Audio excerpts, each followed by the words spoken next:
नमस्कार, मैं हूं सलामत अली खान और आज इस वीडियो में हम डिस्कस करने जा रहे हैं विक्रम सेठ की poem the tale of melon city को। इससे पहले कि इस पोएम के बेसिक कॉन्सेप्ट को हम डिटेल में डिस्कस करें, हम पहले विक्रम सेठ का जनरल इंट्रोडक्शन देख लेते हैं। क्या इनका राइटिंग स्टाइल है, किन वर्क्स के लिए स्पेशली जाने जाते हैं। विक्रम सेठ का जन्म 20 जून 1952 को कैलकाटा में हुआ।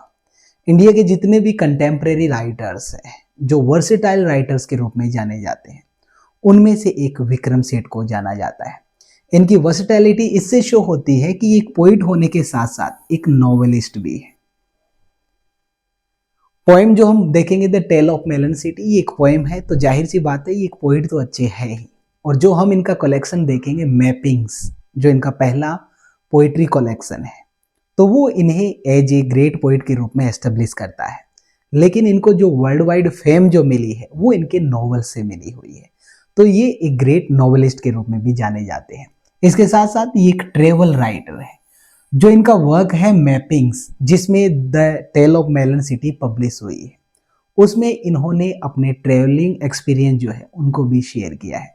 इसके साथ साथ ये एक ट्रांसलेटर भी है। इन्होंने कई लैंग्वेजेस से वर्क जो है वो ट्रांसलेट किए हैं। और अगर हम इंटरनेशनल लैंग्वेज की बात करें तो उनमें फेमस है जर्मन और चाइनीज लैंग्वेज। एक चाइनीज वर्क इन्होंने ट्रांसलेट किया है, 3 चाइनीज पोइट्स।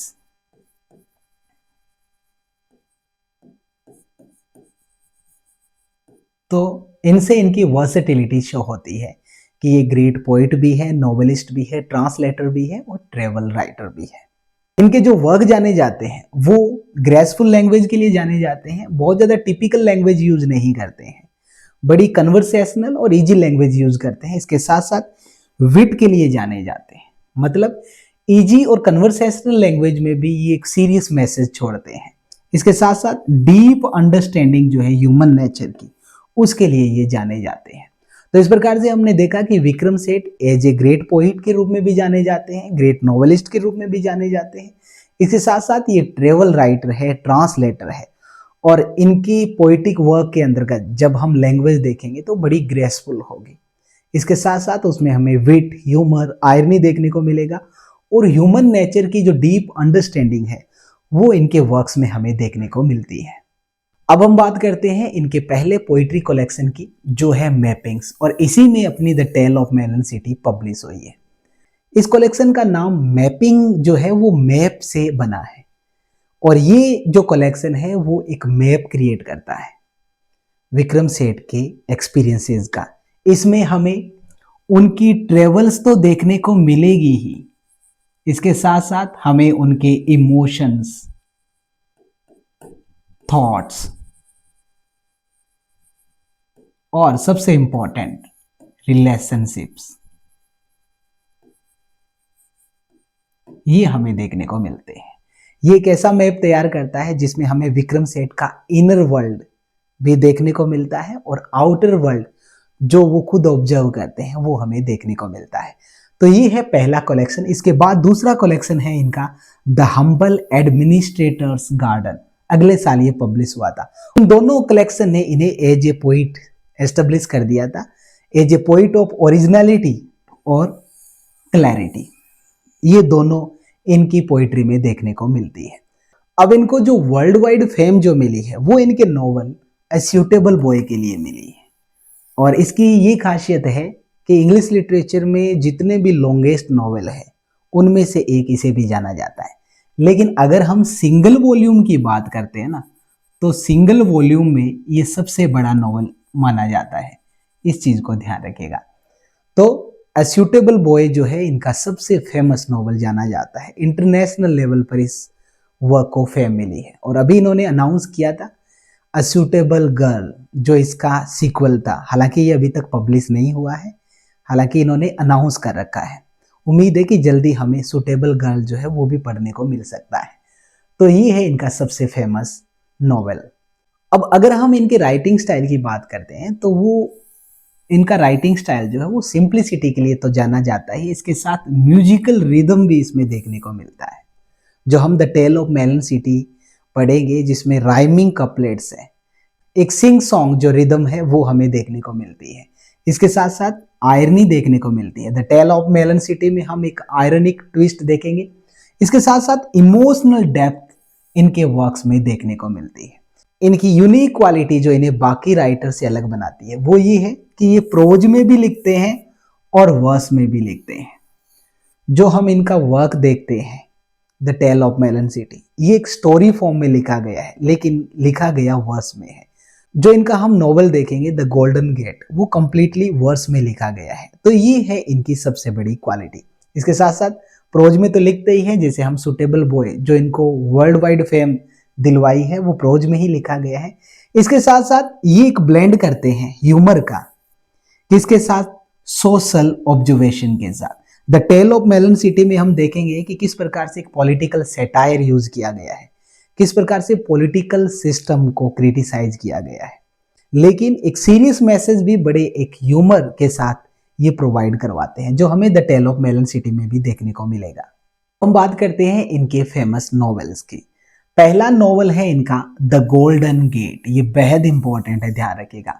इसकी सबसे बड़ी खासियत तो ये है कि ये कंप्लीटली वर्स में लिखा गया है, पहली बात तो ये है। दूसरा, इसकी जो सबसे बड़ी खासियत है जो आपको ध्यान भी रखना चाहिए कि इस वर्क को द साहित्य अकेडमी अवार्ड मिला हुआ है।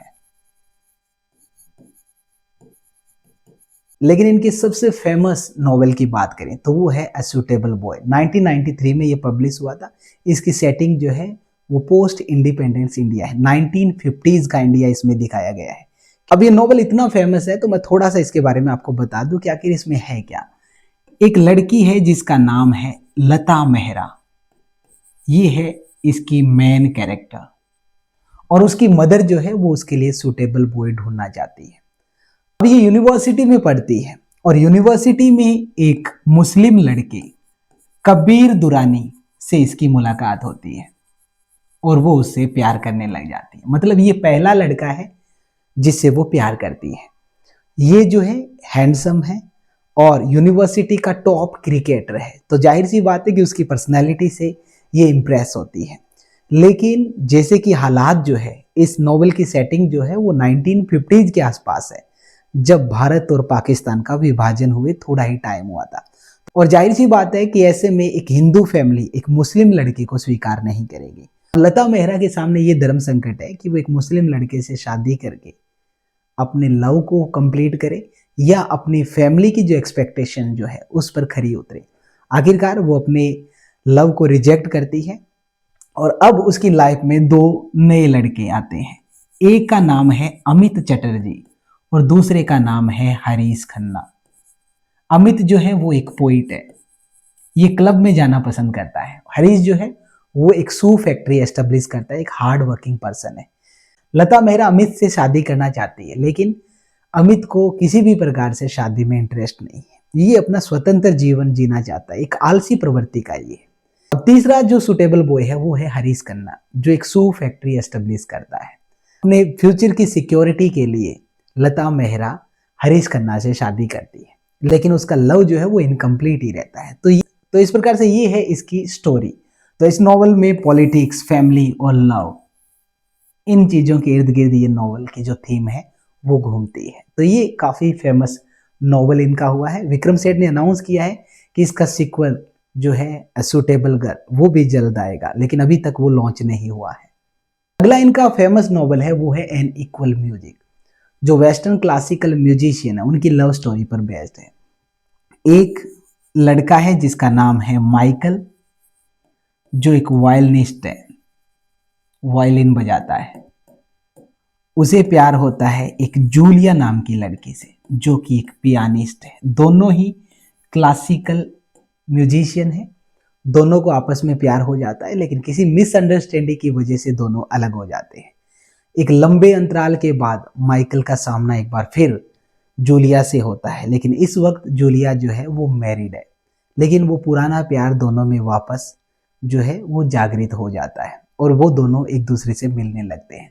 लेकिन जूलिया की जो बीमारी है वो ये है कि अब वो धीरे धीरे बहरी होती जा रही है और आखिरकार एक ऐसा वक्त आता है जब जूलिया जो है वो अपने आप को पूरी तरह से अलग कर लेती है माइकल से। एक बार फिर माइकल को हार्ट ब्रेक का सामना करना पड़ता है।